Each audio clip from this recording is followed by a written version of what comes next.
Good morning, good afternoon, good evening, good vibes, good energy, good people. It's your boy Mickey Fenty, aka Mickey Made It. If you're new to this channel, you know what to do to this channel. Subscribe right now.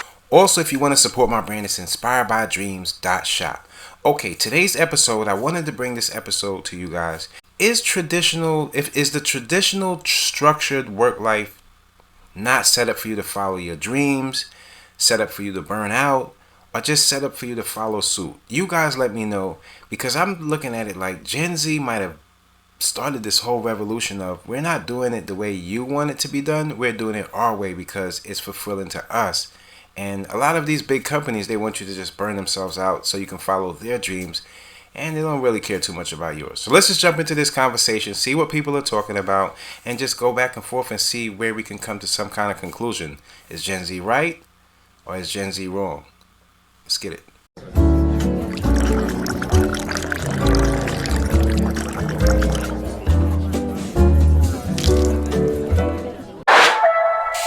Mickey made it. Mickey made what you made, Mickey.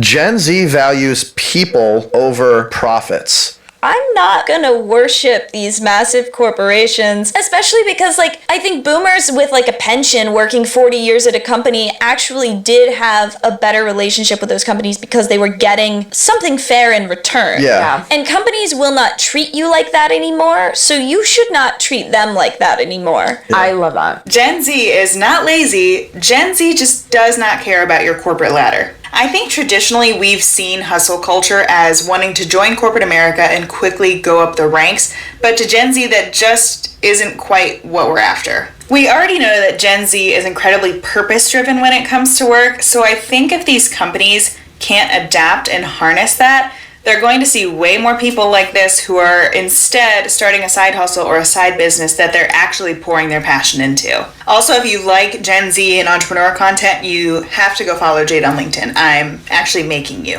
Gen Z work takes make me feel like a raging boomer, and I am literally Gen Z myself. I saw a creator that was making a video agreeing with this basically. I think one of the biggest reasons why there's always a miscommunication is because us as older adults, we don't listen. Not all of us listens. I hear them. I hear what Gen Z is saying, and they have a lot of truth to what they're saying. Let's go.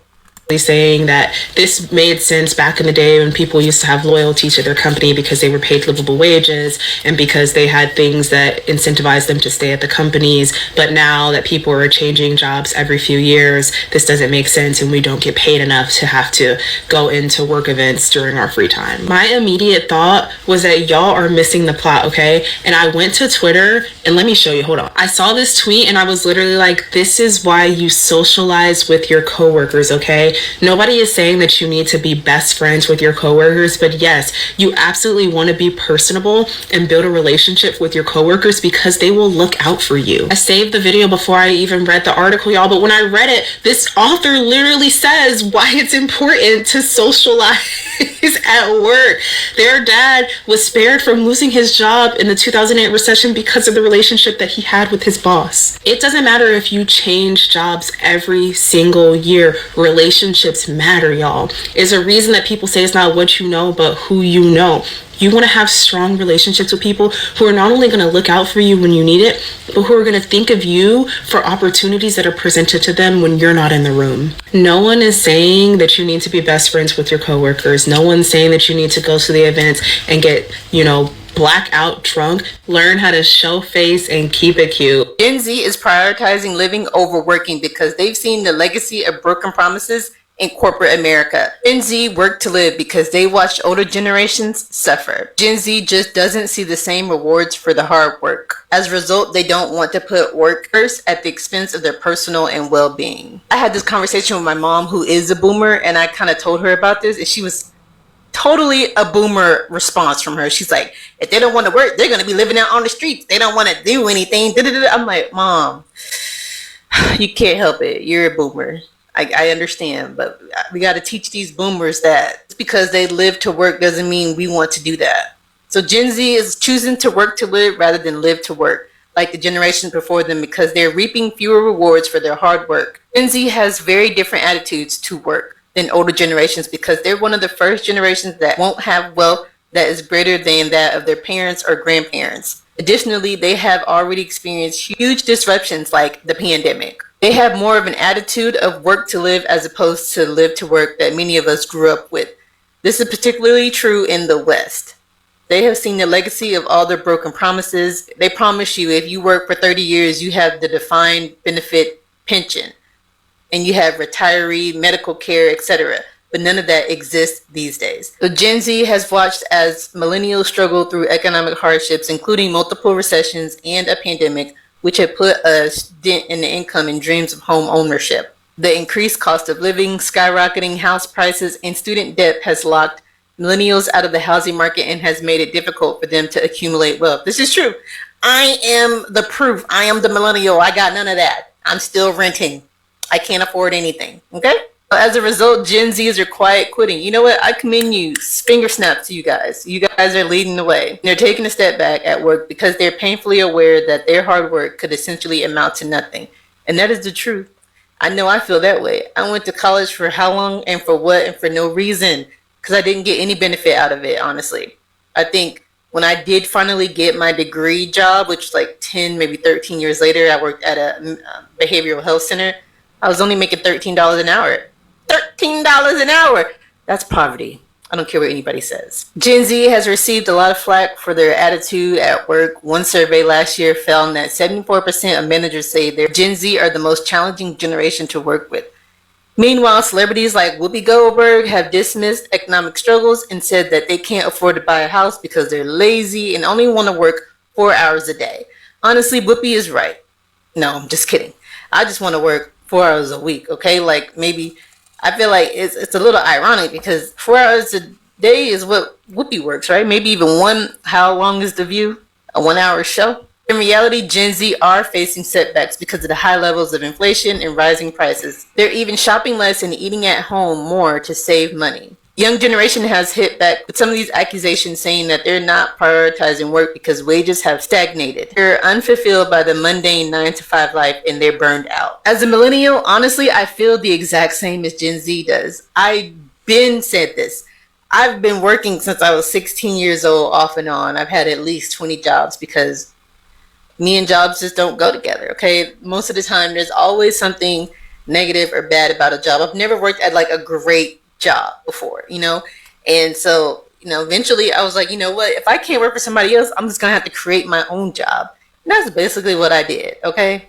And I'm doing it right now. Gen Z workers are lazy, some bosses say. Some bosses. They don't do anything unless every second of their day is managed. Jordan Hart, you oil baron mouthpiece. How much did Amazon pay you for this? It really is true that the whole boomer saying nobody wants to work anymore, like spiel, has been a thing since the dawn of time. That has always been a strategy that corporations always throw. Nobody wants to work anymore. This generation's too lazy. I can't believe that people don't want to do that. Why are they so lazy? Bro, none of this is normal. It's also like a very dishonest thing today. What do you mean unless every second of their day is managed? I mean, yeah, if you want to get brutally honest, yeah, nobody wants to go to work. Gen Z workers are lazy? Yeah, I mean, yeah, work sucks. I don't understand how you could write this and consider yourself a good person. That's just my opinion. I can't believe Gen Z doesn't want to be part of this fucked up system. That's insane to me. Why can't they be like their parents and grandparents and take part in a system that regularly exploits them? How dare they be smart? Shut up, Jordan. This younger generation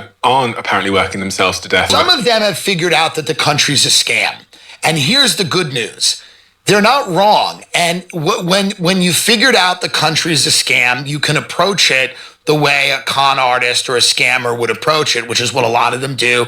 They invent mental health ailments they don't have. They take days off on end. They terrify. This is exactly true, and this is the energy of the world today. How you treat me is the energy I will give you back. If you're not compensating me, why would I go out of the way to give you so much and not be compensated for it? Does that make sense? So you stay on that bare minimum until it's that time to soar. their superiors into respecting their mediocre, shoddy quality of work. This is something that Gen Z has latched onto. This is something that I fully support. This is their way of rising through the ranks. They're taking advantage of people that they work with, making them tolerate less and less work and work of a lower and lower quality because they've realized that a lot of this is bullshit. So they're like, why shouldn't I get in on it? Studies show that the younger generation, so Gen Zs, are lower at problem solving, lower at independence, and lower at stress tolerance than any generation before them. Why? Well, the problem is society. We have phones now. Now you have information at your fingertips, right? We also have helicopter parents, right? A lot of you young people, we have these parents that want to give people the answers. Leaders, the biggest thing I teach leaders as someone who is constantly, leaders are always saying, what's the biggest issue? The biggest issues is leaders don't realize that they're teachers. And as a teacher, I know the answers to your tasks, but if I give you the answers, you're not learning. And so the worst thing that parents or leaders can do with employees is give them the answers, because then you're creating this culture, as we've talked about, of dependence, that I need to ask my boss the answers. I need to rely on my parents. I need to trust Google. I can't rely on my own judgment. Y'all want to know what bothers me deeply?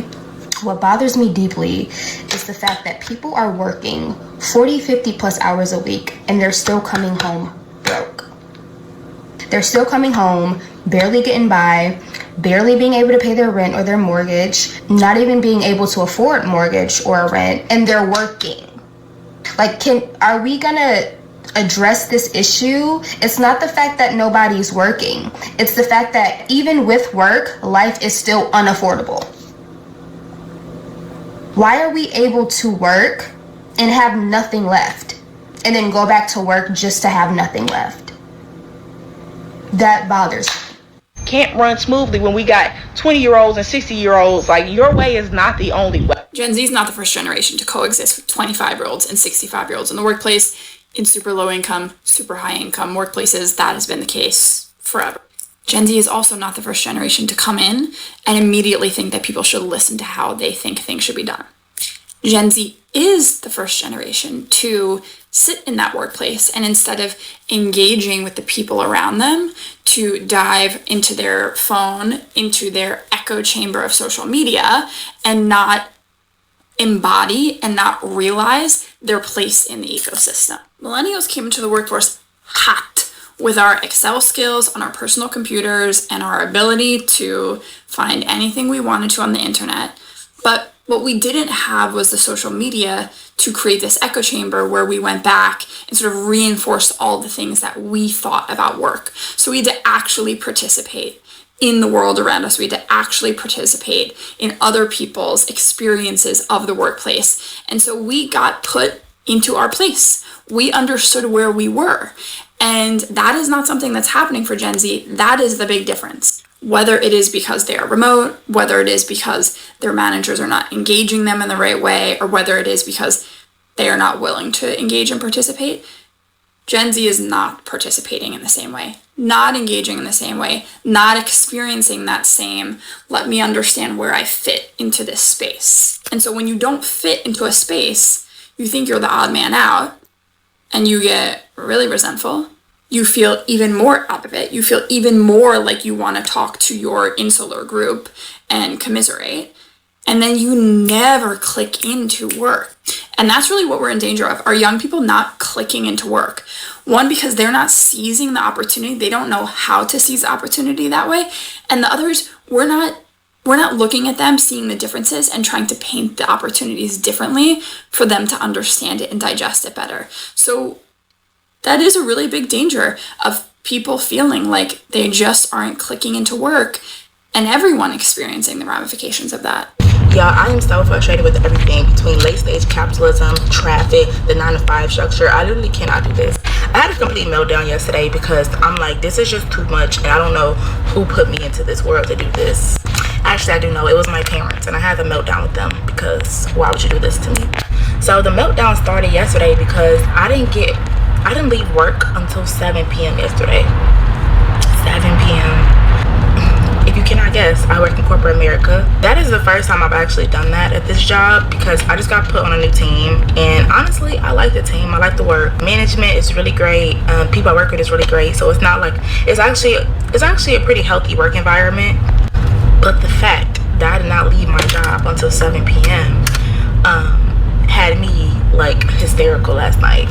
And like truthfully, I just don't want my life to revolve around work. And I think no matter how hard you try, if you're in the system, if you're a cog in the wheel, your life will. Like, I play tennis, I travel, I try to do things outside of work, but I still feel like the older I get, like the more my life will have to revolve around work because that's just the American way. And I won't even say just the American way because in other countries they have other problems that may not be our exact problems, but there is no utopia anywhere. It's like we're all in a system. The system just looks differently depending on the perspective you're looking at it, right? So I'm really frustrated right now because I'm trying to go to the gym because if I don't work out, if I don't eat healthy, then I'm only gonna have to rely on Big Pharma. So I'm trying to go to the gym. I leave the house 2 hours before I need to get to work, right? Boom, I hit Atlanta traffic. I guess it was an accident. I don't know what happened. I see police and stuff. And it's just like, fuck me. I spend so much of my life now sitting in traffic since I moved to Georgia. Like, I didn't even want to move to Atlanta, but here I am. The traffic here is horrendous. I spend so much of my life sitting in a freaking office. Like, I'm like, this just can't be my life. I am just so overwhelmed with this feeling, and I think this shit is depressing. Like, I don't know how I'm supposed to live for the rest of my life for the next 30 years, just waking up, sitting in an hour of traffic, going to work, to sit in the office for 8 to 9, shit, maybe 10 hours, to then drive another 40 minutes, an hour back home. Like, I don't know how our, like, parents and generation did this for 30 years, but, like, I literally cannot. You can always see my eyes are getting glossy because I'm like fighting back another meltdown because I'm just like, this is so depressing. Like, how, like, what do I do? And I think there is no really answer. Like, I gotta go to work because no work, no money, no bills. You know what I mean? No bills we pay. Like, it's like you really don't have a choice but to be a cog in the system, be a cog in the wheel. Like, you don't have a choice. And I think the fact that I have no other option, I have no other choice, is just even more depressing. All I can say is the youth has something to say, and if we don't pay attention, we're not going to understand why all of these businesses, they will be closed and the working environments will be empty. Because a lot of times, the more life goes on, people are starting to realize, who do you care about these big companies? If they only care about the money and making more money, and they don't care about their workers or what they're going through, well, they're going to have a shortage of workers. And that's possibly the reason why they're trying to get AI to work for them, because nobody else wants to work for greedy people that don't care about anybody's, their well-being. So you guys let me know. Me personally, I'm with Gen Z. I think they're onto something. I think the traditional ways that we did things are not working in these times, and everything is more money, and they're not willing to just go out there and just do overtime and barely make anything out of it. And if you feel like that's something wrong, leave your comments down below in these in the comment section, or you guys can talk to me live on my morning show, Monday, Wednesday, and Friday, 9 a.m. Love you guys. Until next time, it's your boy Mickey Fenty, aka Mickey Made It. If you're new to this channel, you know what to do to this channel. Subscribe,